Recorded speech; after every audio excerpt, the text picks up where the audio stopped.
You know that feeling, right? That gap between the person you are right now and the person you really want to be. We all set these huge goals. We get inspired, we try to make massive changes, and then somehow we end up right back where we started. But what if the whole approach is wrong? What if the secret to real, lasting change isn't in some giant leap, but in something, well, something incredibly small? Okay, let's dive into this because this one sentence is the core of everything. This is the big idea from James Clear's Atomic Habits. Real success doesn't come from one single heroic effort. It's built in the quiet, day-to-day consistency of tiny actions. It's not about finding more motivation or having bigger goals, it's about building better systems. So, what exactly is an atomic habit? Well, the word atomic is kind of perfect here. On one hand, it means something incredibly tiny, almost invisible. But on the other hand, just like an atom is the fundamental building block of a molecule, an atomic habit is the fundamental building block of incredible results. It's a small routine that becomes part of a much bigger system for success.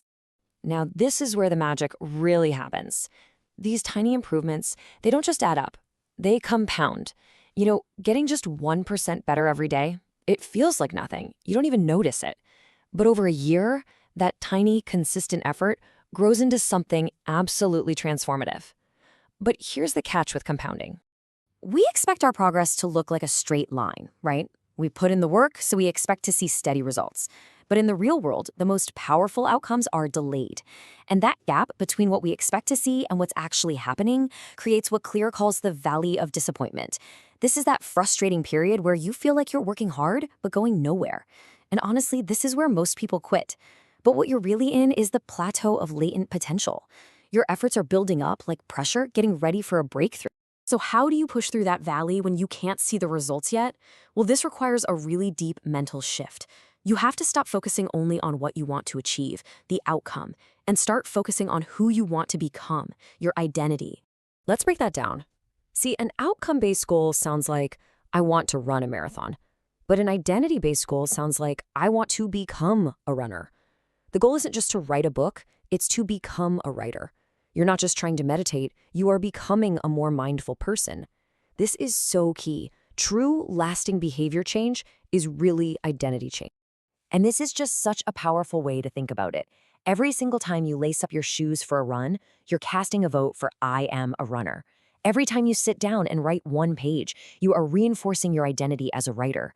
Your habits are doing more than just getting you results. They are literally proving your new identity to yourself, one tiny action at a time.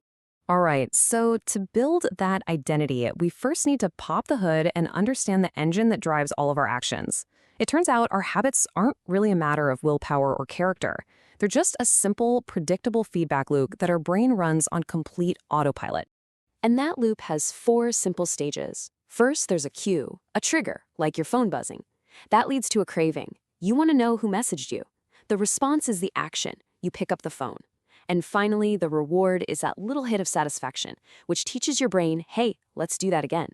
Literally, every habit you have, good or bad, follows this exact same pattern. So, the big question is, how do we hijack this loop and use it to our advantage?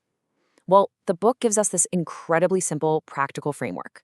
It's called the 4 laws of behavior change. Think of them as 4 levers you can pull to build good habits and, just as importantly, take apart the bad ones. The very first law targets the cue, and the most powerful cue of all is the one we barely notice, our environment. If you want to read more, don't hide your book on a shelf, put it right on your pillow. Want to practice guitar? Don't leave it in the case. Put it on a stand right in the middle of your living room. The idea is to design an environment where the cues for your good habits are just impossible to miss. I mean, check out this example from a Boston hospital. They wanted people to drink more water. They didn't put up posters or give lectures. They just added water bottles to all the refrigerators that before only had soda.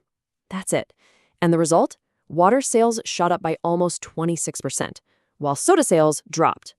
They just made the better choice, the obvious choice. The second law is all about the craving. Look, our brains are wired to chase pleasure, so we can use that. You do something called temptation bundling, where you pair an action you need to do with an action you want to do. So maybe you only let yourself listen to your favorite podcast while you're on the treadmill. Pretty soon, your brain starts to associate the workout with that feeling of enjoyment, which makes the habit itself way more attractive. Next up, Law 3, make it easy.